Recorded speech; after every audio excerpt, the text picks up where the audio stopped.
Okay, if there's no reliable tool that can detect AI use, how do we prove use in assignment without a doubt?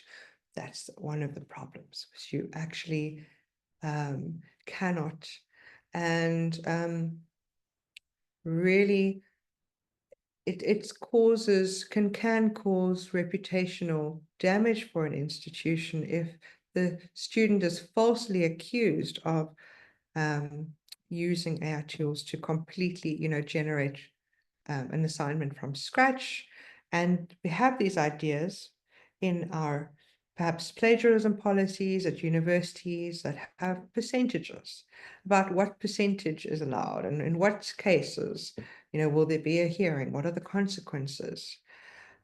Traditional plagiarism is easy to, you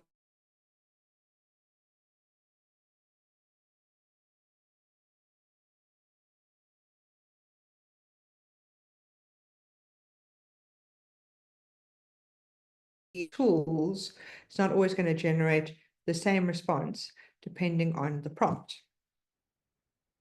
So it's really difficult unless the students are disclosing as part of an assignment their prompt and the responses, and perhaps some reflection on how they use it. In many courses, would amount to additional work for lecturers. But I would say it's good advice to always tell students, should there, you be called in for a discussion with your lecturer about your assignment, it's good practice to always keep copies. Most AI tools do.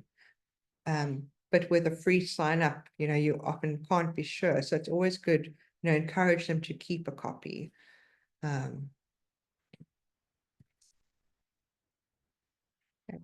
Next question. Why do you think students use AI tools?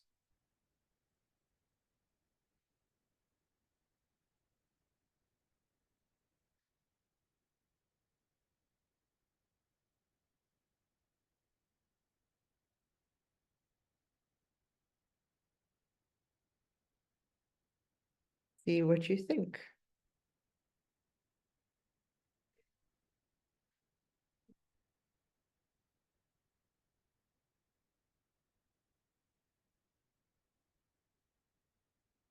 To save time, clarity, make their lives easier, don't trust their own abilities. Okay. Laziness, paraphrasing. It's the in thing. all my peers are doing it. Yes, struggle with English, struggle with academic style, difficult writing. Want to understand the topic. So even here with why you think students use AI tools, you are picking up a bit of, that there are multiple reasons, and that some are at the level of wanting to understand a concept, to the more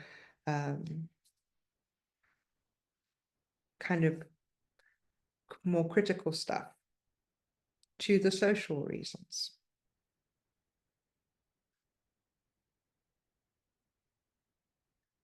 Okay. So good or an interesting response here. Students use AI tools because they don't know what is expected of them when producing an assignment.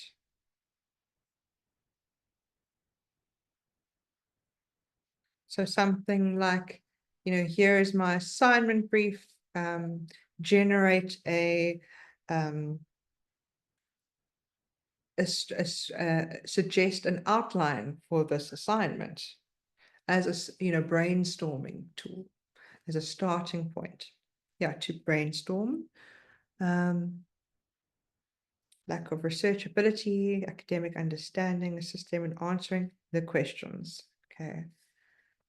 And many assignments do not have clear answers. So learning at university, I think students also struggle with how is learning at university level quite different to school. You've got to write in an academic style. You've got to be able to reference. You've got to use English in a particular way.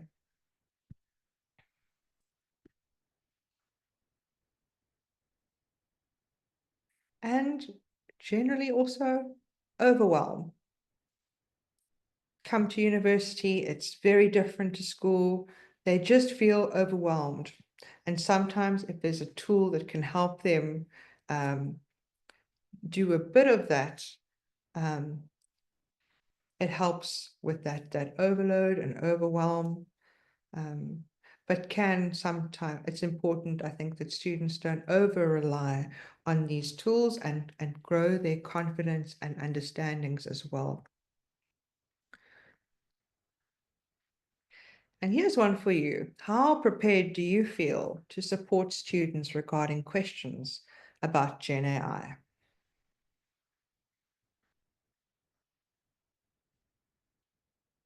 Do you feel you have the answers? Is it a bit more complex?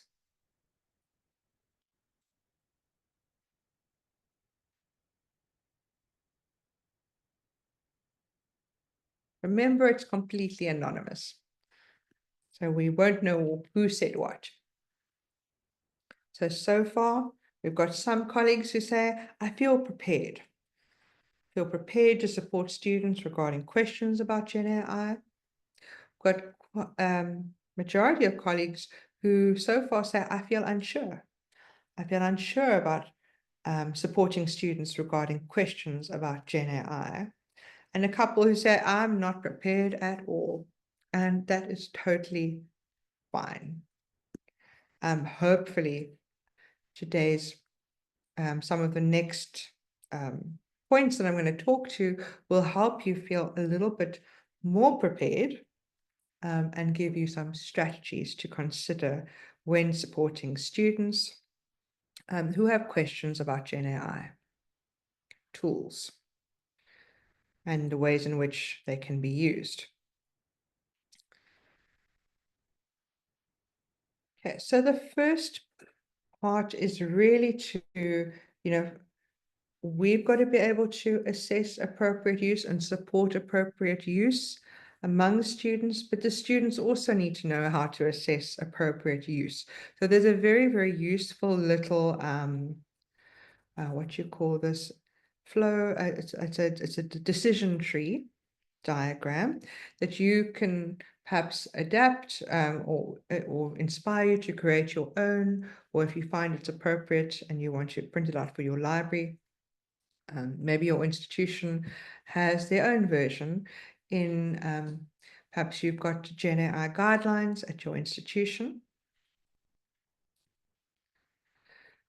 So for example, and what it involves is knowing in which situation and which AI tools are useful or not, what kind of uses can be problematic.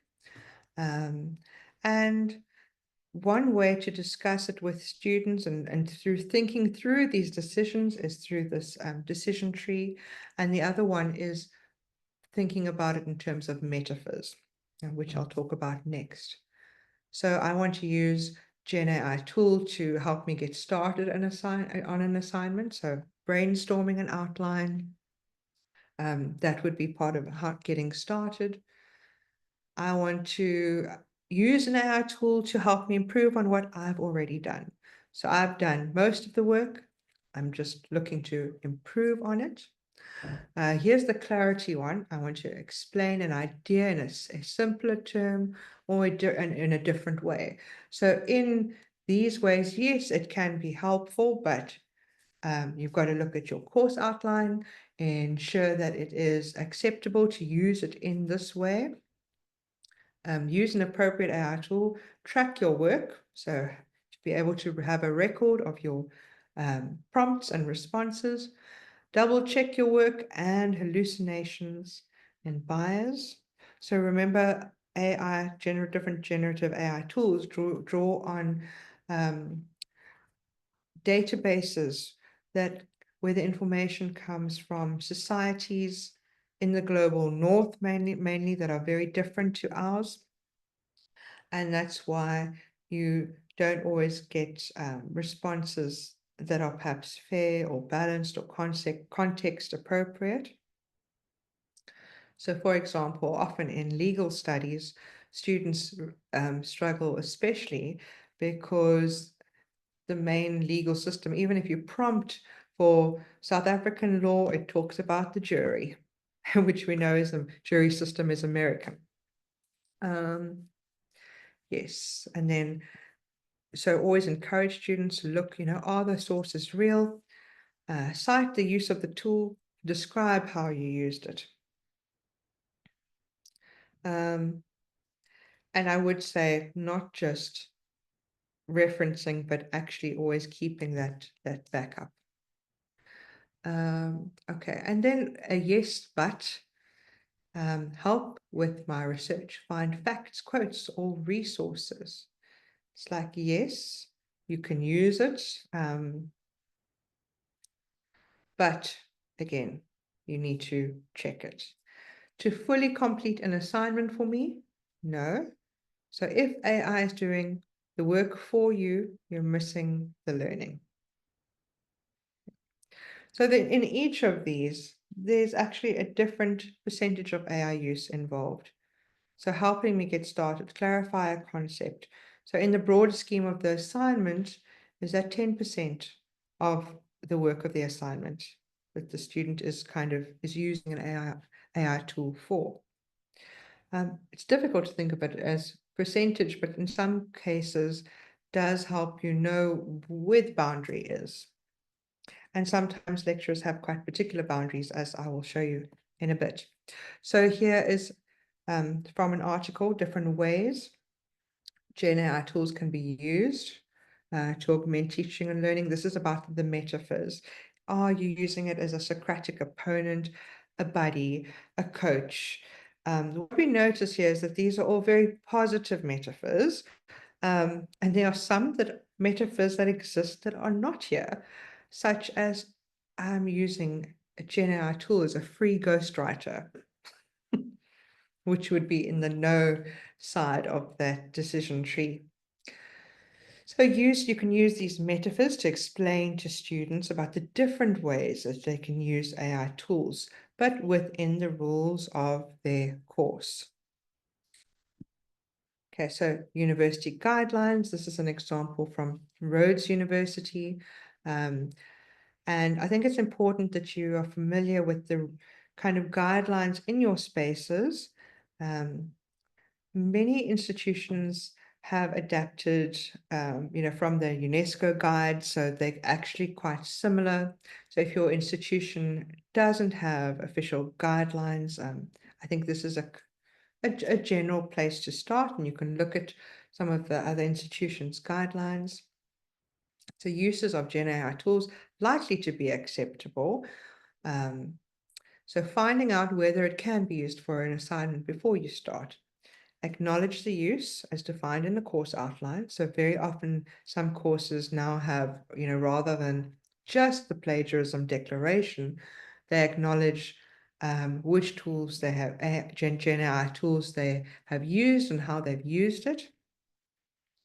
Can use it as a prompt for an outline unless prohibited, brainstorming ideas or requesting summaries, asking ChatGPT to rephrase a difficult concept, and then always saving your prompts and the outputs in case you're challenged about your use of GenAI tools. The uses that are generally unacceptable are when the use of AI tool doesn't align with what has been stated in the course outline. Using GenAI tools without acknowledgement, just to copy and paste from a GenAI tool and pass it off as one's own. Trusting the outputs without doing a critical check of the facts and the sources, because we know often these GenAI tools can hallucinate a source. And when you go and look it up, it's like, okay, well, this doesn't exist at all. So it's important that students check these things. And not to share any personal information or upload copyrighted materials, as then it becomes part of the database um, that the AI model tool is training on, and using Gen AI tools in cases where original content is being expected. So in that space, then it should be made explicit to students by original. You mean, what do you mean? Completely 100% human generated, or can you use it for the brainstorming? So where that originality is required, well, what does it mean in that context? So here is one example. Um, so ask students if they have anything like this in their course outline. What are the rules for can I use AI on this assignment? So here's one that says, well, the red is the no, and the yellow to green indicates more permissible uses. So making it clear what's allowed and what's not allowed. And here we've got to be quite discerning around, sometimes, students say, I want to use AI for this, but actually what is it allowed in a particular course?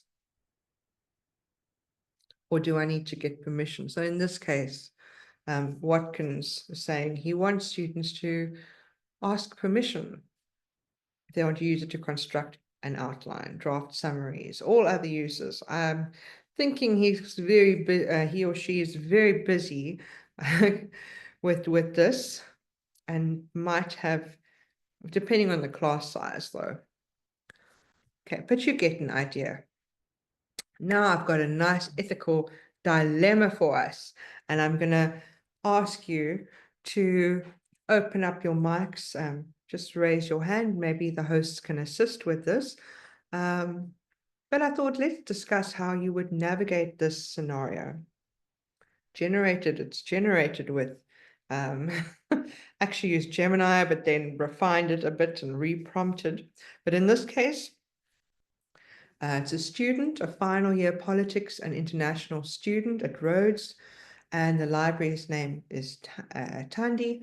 So Sarah approaches the Corey Library's research help desk, and she's grappling with formulating a strong thesis statement for her 20-page essay on the application of decolonial theory to contemporary South African land reform debates. She's visibly stressed and time-pressured.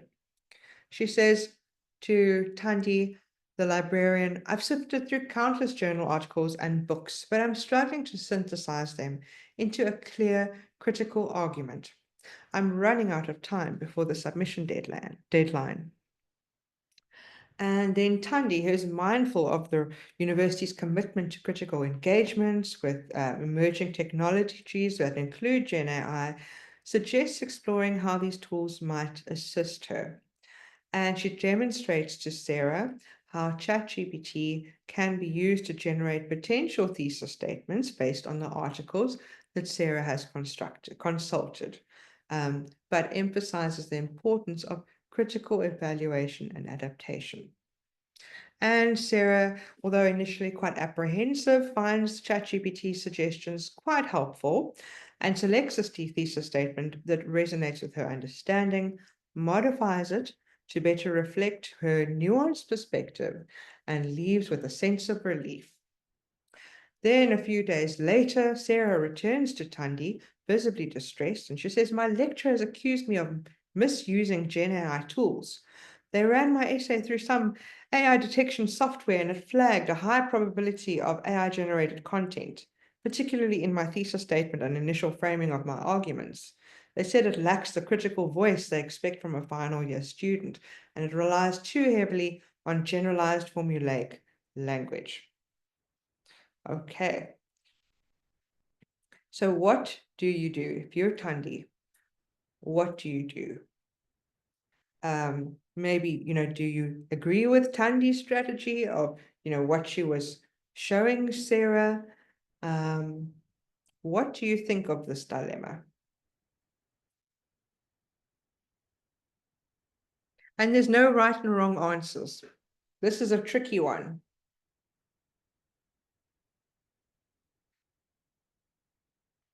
How do you navigate this?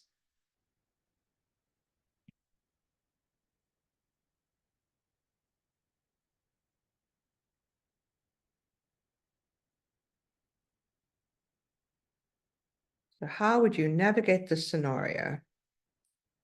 So you can type in the chat or you can raise your hands to take the mic.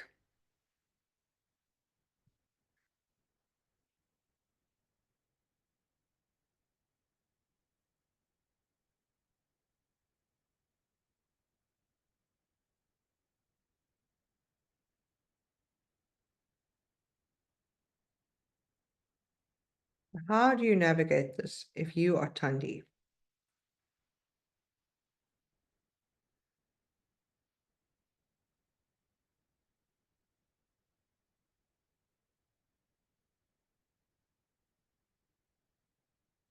And maybe you've been in Tandi's situation. So Sidma says, I support Tandi's approach.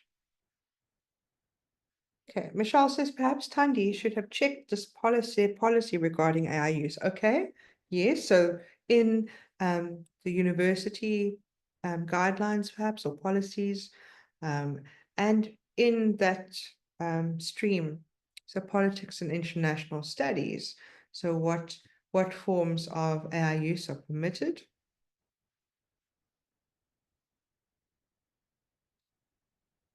Okay, yes. So she could have done that.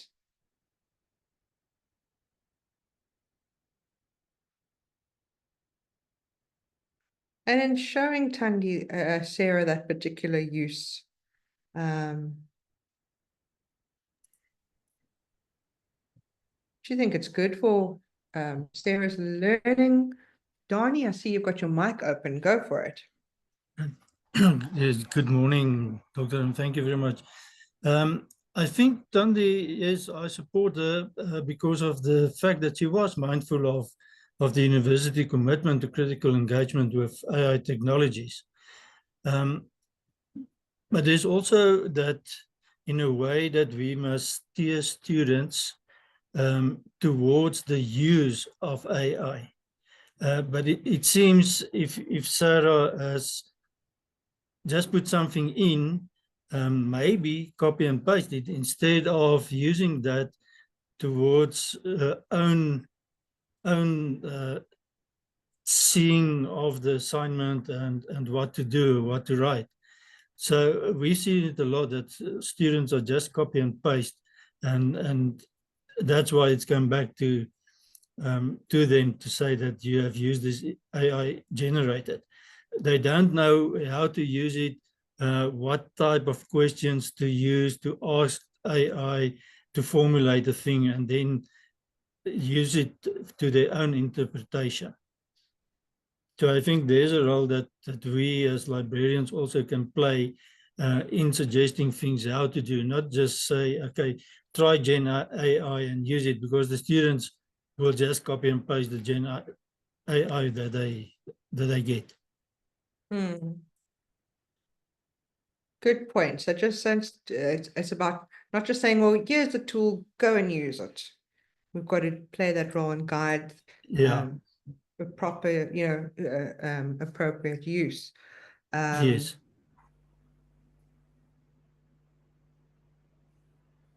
Very much so. Anyone else want to take the mic? Yes.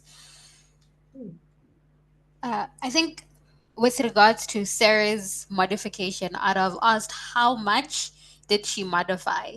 Because there's a difference between you modifying 5% of the work versus 90% so that it does really reflect your nuanced perspective. So how much of it did you actually modify that it is in your voice? Because if they're saying that she's misusing Gen AI, it might mean that whatever the lecturer did in this instance might have come up that only 10% is her voice and the other 90 is the AI's. So it's also about having those conversations with students with how much of it was you and how much of it was the AI.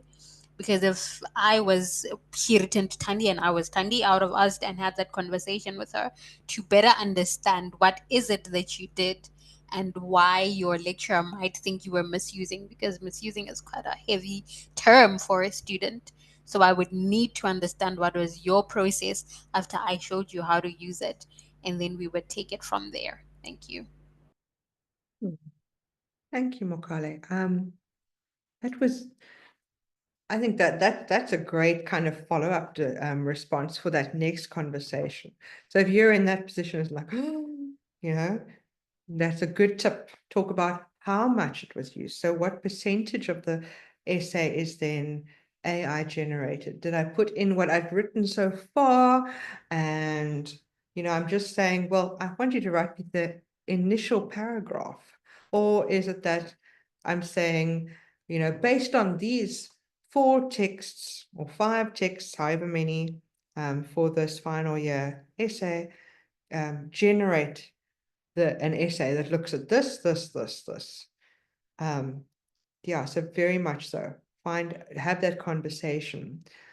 Because there are degrees to this, as you're saying, and even when you talk to people in different disciplines, because I work mostly with lecturers, nobody agrees on that ethical point, actually. And it's quite discipline specific as well, to say, well, to what extent or percentage was it human edited?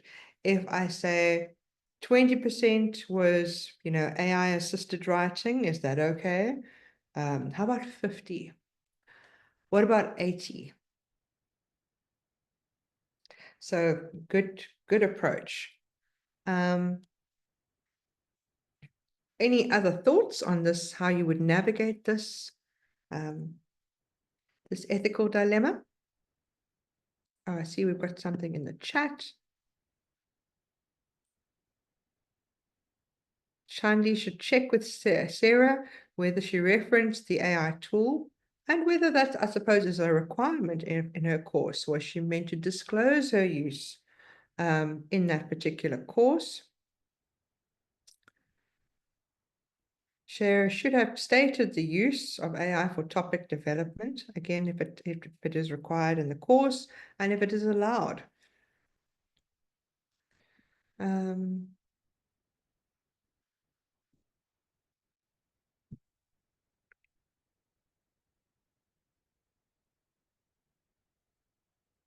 Okay, and a point here, yes, about the ethical use of GenAI tools. I have trouble understanding how these tools can be used ethically. I need this to be unpacked. Or I've done whole sessions on ethical use of GenAI tools. Ethics is a big, big, big field. Even the notion of bias. There's so many different kinds of bias, right? And what I can give you, though, and I'll put it in the chat, is a link to Tori Trust's slides that are very useful for ethical considerations around the use of GenAI tools. Yeah, we do not have a policy yet, so it makes it challenging. Okay. However, I think in some, quite a few universities, like at Rhodes, we don't have a policy, but we have guidelines. And because these tools and the landscape is evolving so quickly, it's very difficult to have a policy, because often that policy needs to stand for 3 or 5 years. Okay. So that's the real challenge with, policies. I had a phone call from a lecturer and he said, well, what's the institution's policy around this? It's like, well, actually, you need to then make it through in your course, make it explicit to student what is the position. I've also seen ones where, they say, well, we believe, we take this position in this course because by using GenAI tools for this purpose, we believe that you miss out on blah, blah, blah, blah. This kind of, behaviors that are actually beneficial for your learning. However, even though, lecturers might say that and provide that support, it doesn't mean students are going to use it always in the ways that you want them to, unfortunately. The other big thing I think is,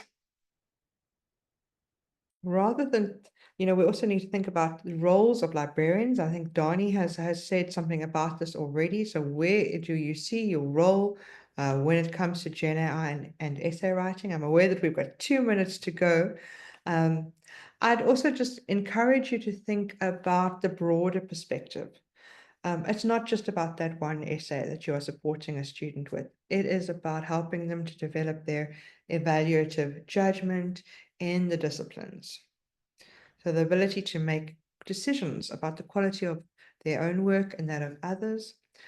Some of you might have also heard about critical AI literacies. And this is more than just being able to use different generative AI tools. It encompasses what the colleague asked about in the chat just now, is how about, the ethical considerations that are part of that. And here, there's not always one way to rethink assessment, or this is happening in a lot of our institutions. People are really questioning, what is that essay for? Is it about assessing knowledge or an artifact? Is the essay dead? In some settings, lecturers are really being encouraged to rethink their assessment practices. And this includes traditional notions like the student essay, a very traditional form of assessment. And this has implications, of course, for those of us who are supporting the lecturers and the students, and what the essay means, and what supporting with students with an essay might look like in the not so distant future is something that might change. And this might be of interest to colleagues. Here are our guidelines.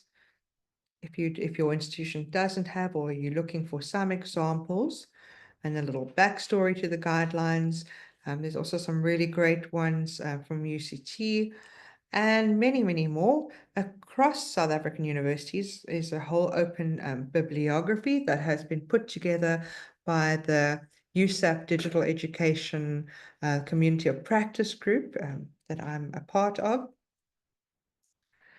And this was a blog post by a colleague at the American University in Cairo, Mahabali, and it's about critical AI literacies.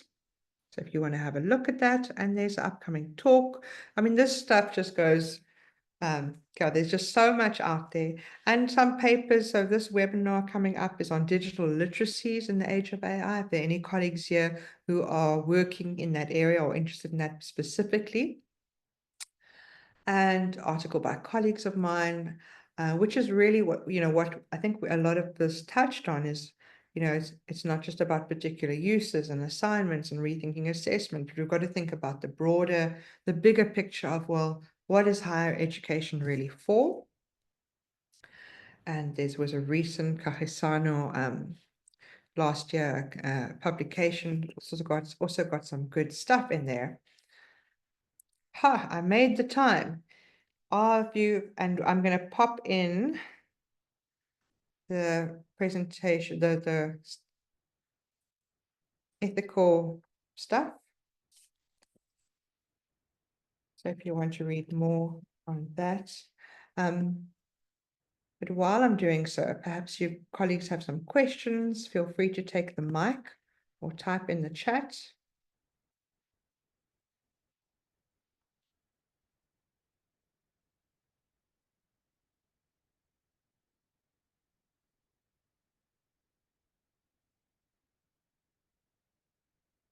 We've got any questions, comments?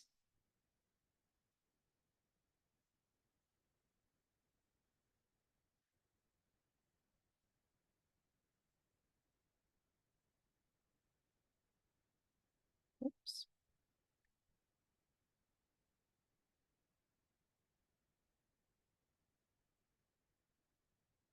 I'm going to share my slides in the chat as well.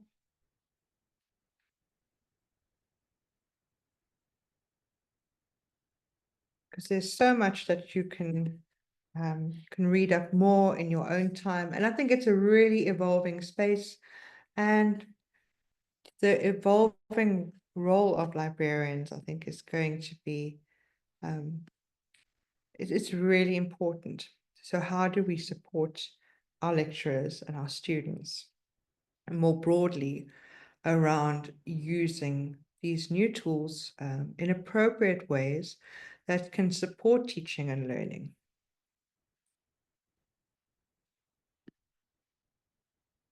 It is a pleasure, colleagues. It was a lot of fun. I enjoyed presenting for you.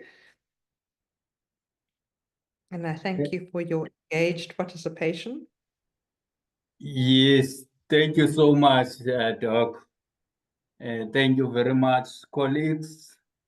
I can see that it was well attended. Thank you very much. Really, without your attendance, this was not going to be a success as it is now. So thank you very much for taking your time to attend this.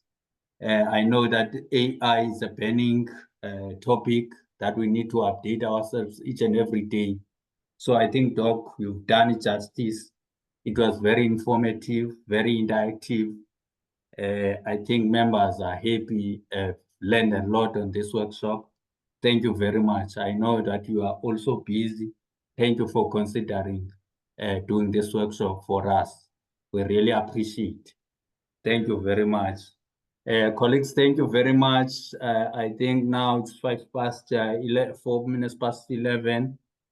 Unless Wapelele is back because he was engaged in another meeting, then we can then release ourselves. Thank you, Doc, once again.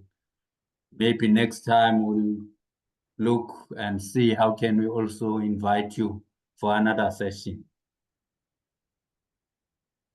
The All pleasure. in Thank all,